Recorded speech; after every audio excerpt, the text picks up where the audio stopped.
Sa isang liblib na baryo nung panahon ng pananakop ng mga Hapones, tahimik na namumuhay si Minerva kasama ang kanyang asawa at 2 anak. Masaya siya sa kanyang simpleng buhay, abala sa pag-aalaga ng kanyang mga anak at sa paghahanda ng pagkain para sa pamilya.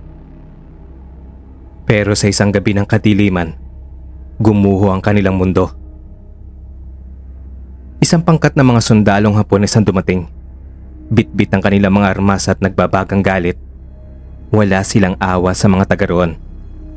Isa-isa nilang sinira ang mga bahay, sinunog ang mga pananim at pinaslang ang mga sinumang pumalag. Si Minerva at ang kanyang pamilya ay hindi nakaligtas sa kanilang bagsik. Nakita niya kung paano walang habas na pinaslang ang kanyang asawa at kung paano hinila palayo ang kanyang mga anak bago pa niya sila may pagtanggol. Ang kanilang hiyaw ay naglaho sa hangin kasabay ng tunog ng mga punglo. Napako siya sa kanyang kinaroroonan, hindi makagalaw, hindi makasigaw, at nang sa huli ay natamaan siya ng isang bala sa kanyang tagiliran. Nagdilim ang kanyang paningin. Nahulog siya sa malamig na lupa. Dumanak ang dugong mula sa kanyang katawan.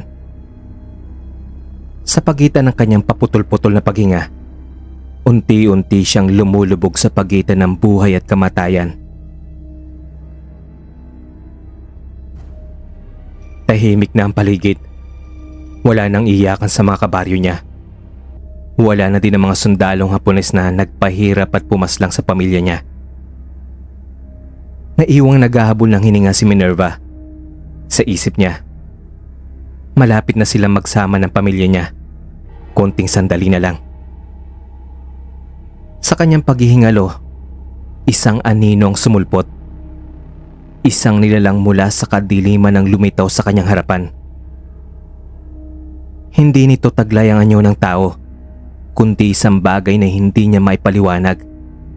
Ito ay may maitim na balat, mahabang daliri, at mga mata na kumikislap sa dilim. Narinig niya ang isang malamig at malalim na tinig na bumubulong sa kanya. Tinanong siya nito kung nais niyang ipagiganti ang kanyang pamilya. Mula sa madilim na palad ng nilalang, isang itim na perlas ang lumitaw. Umiikot-ikot sa ere na parang may sariling buhay. Ipinaliwanag ng nilalang na sa oras na nilunok niya ito, babaguhin siya nito habang buhay. Hindi na siya magiging isang ordinaryong tao. Magiging isang anino sa gabi. Isang halimaw na may kapangyarihang hindi kayang talunin ng sinuman. Pero ang kapalit nito ay isang sumpang hindi niya kailanman matatakasan. Sa kanyang puso na puno ng galit at paghihimagsik, hindi na siya nag-atubili. Tinanggap niya ang alok ng nilalang kahit walang kasiguruhan kung ano bang magiging kapalit ng lahat ng yon. Sa kanyang kahinaan, pero may natitirang alab sa kanyang puso, kinuha niya ang perlas at nilunok ito. Isang matinding sakit ang bumalot sa kanyang katawan. Pakiramdam niya ay may parang apoy na sumusunog sa kanyang laman. Binabago ang kanyang mga buto, ang kanyang dugo, at ang kanyang pagkatao. Napasigaw siya sa sakit. At sa loob ng ilang sandali, isang kakaibang enerhiya ang bumalot sa kanya. Ang kanyang sugat ay nagsimulang magsara. Ang kanyang pangangatog ay nawala. At sa halip, isang matinding lakas ang dumaloy sa kanyang katawan. Bumangon siya mula sa lupa. Hindi na isang mahina at sugot ang babae. Ang kanyang katawan ay nagbago. Mas matikas, mas mabilis, at mas malakas. Ang kanyang paningin ay naging mas matalas. Nakikita niya ang bawat galaw sa dilim. Ang kanyang mga daliri ay lumapad at lumabas ang matutulis na kuko.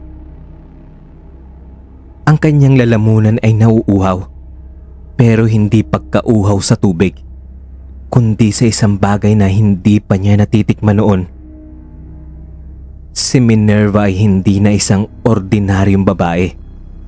Siya na ngayon ay isang nilalang ng dilim at ang kanyang paghiganti ay magsisimula pa lang. Gamit ang bagong taglay na kapangyarihan, sinundan niya ang mga sundalong Hapones na dumurog sa kanyang buhay.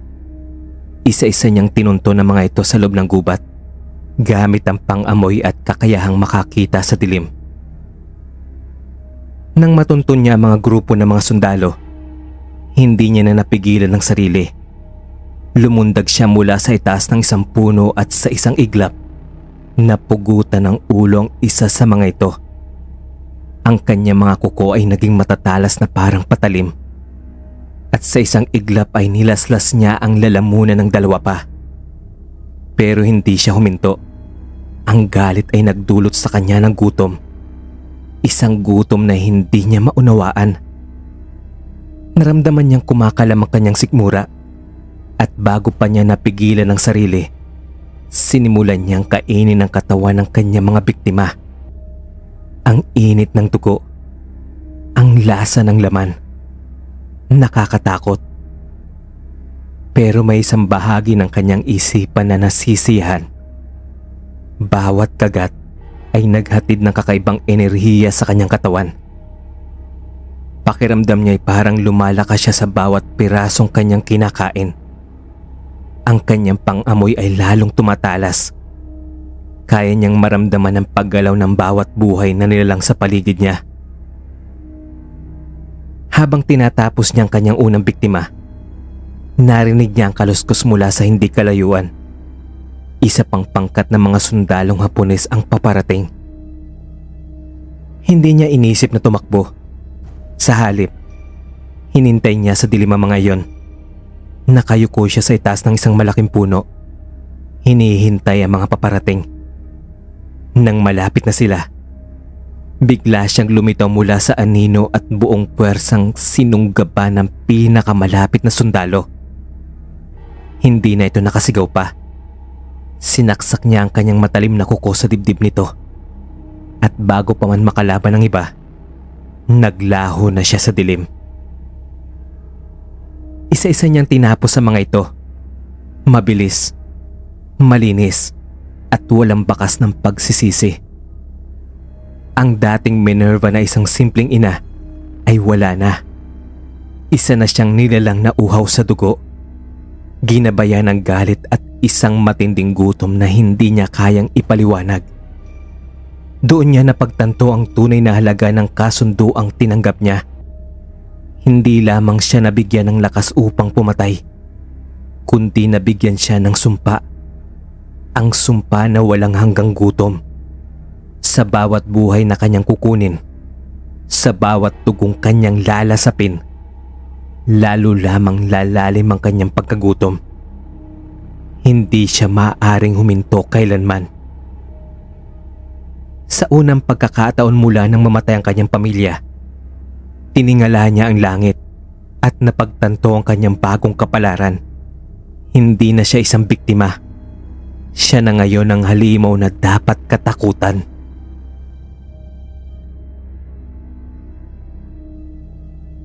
Matapos niyang makuha ang kanyang paghiganti, tinangka niyang bumalik sa normal na buhay.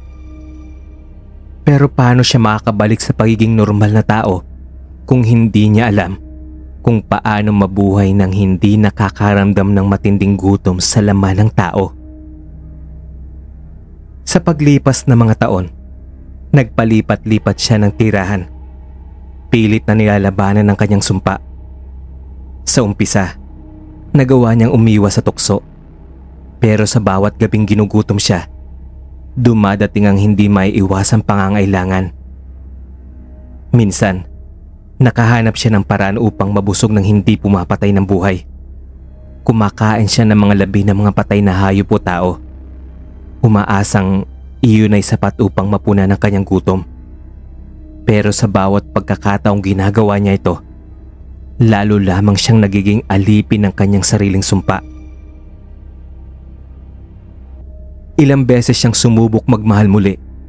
Ilang beses siyang nagkaroon ng asawa at pamilya. Pero may isang bagay siyang hindi inaasahan. Ang kanyang dugo ay may sumpa rin. Kahit anong gawin niya, ang kanyang mga anak ay nagtataglay ng kanyang kakayahan. Hindi lahat sa kanila ay nagpapakita ng sintomas ng pagiging aswang kagad. May ilan na lumalaki bilang normal na tao. Pero sa isang tiyak na punto ng kanilang buhay, lumilitaw ang kanilang tunay na anyo, ang kanilang tunay na pagkatao. Ang ilan sa kanyang mga anak ay tulad niya. May kakayahang lumaban sa kanilang sumpa, natutong mamuhay ng hindi pumapatay ng tao. Ang iba naman ay mas piniling kainin lamang ang mga patay, mas piniling hindi makasakit ng buhay. Pero may ilan sa kanyang lahi ang masahol pa sa kanya. Mga halimaw na hindi nagdadalawang isip na magpakasasa sa laman ng buhay na tao. Habang lumilipas sa mga dekada, napansin niyang hindi lang basta napapasang sumpa, ang lahi niya ay nag-i-evolve. May mga uri ng aswang na nagkaroon ng kakayahang magbago ng anyo. May mga nagkaroon ng abilidad na manghalina ng tao upang gawing biktima. Ang kanyang pangalan ay unti-unting nakalimutan. Pero ang kanyang dugo ay nanatiling gumagapang sa bawat sulok ng bansa. Mula sa kanyang linya ay nagsimula ang iba't ibang nilalang. May mga tinatawag na mandurugo, balbal, abwak, kubot, gabunan, at manananggal, at marami pang iba. Lahat sila ay may iisang pinagmulan, si Minerva. Sa kanyang pagtataka, napansin niyang hindi siya tumatanda. Ang kanyang katawan ay nanatiling bata, at kahit ilang dekada na ang lumilipas, hindi siya pinahihintulutang mamatay. Isa ba itong parusa sa kanyang pagkakasala o isang panibagong hamon na kailangan niyang harapin? Parusa din ito sa kanya na hindi niya na kailanman makikita pa ang unang pamilyang kanyang minahal. Habang pinagmamasdan niya ang kanyang lahi na lumalaganap sa mundo, unti-unti niyang napagtanto na hindi na niya ito mapipigilan. Siya ang simula at wala na siyang magagawa kundi tanggapin ang kanyang tadhana. Nang mapagtanto ni Minerva ang lawak ng kanyang naging kasalanan, sinubukan niyang hanapin ang kanyang mga anak. Gusto niyang alamin kung may paraan ba upang putulin ang sumpa. Pero sa bawat hakbang niya, mas lalo lamang niyang nakikita ang epekto ng kanyang desisyon noon. Sa kanyang paglalakbay, nakita niya ang iba't ibang anyo ng kanyang mga kaapu-apuhan. May mga nagtatago sa kabundukan, may mga namumuhay kasamang tao, at may mga nagpapalaganap ng lagim. Sa bawat sulok ng bansa, naririnig niya ang kanilang mga pangalan, mga alamat na nagmula sa kanyang sariling dugo. May ilan sa kanyang mga anak ang tinanggap ang kanilang tadhana at namuhay ng tahimik. Pinili nilang huwag ipasa ang kanilang sumpa, pero ang iba ay naghari sa dilim. Naging alamat ng takot sa mga baryo at lungsod. Hindi niya alam kung paano mo pipigilan ang kanyang sariling lahi. Pinilit niya pa ring hanapin ang sagot, pero sa huli, napagtanto niyang wala na siyang magagawa. Naisip niyang kung siya mismo maglalaho, baka sakaling mabawasan ang lagim.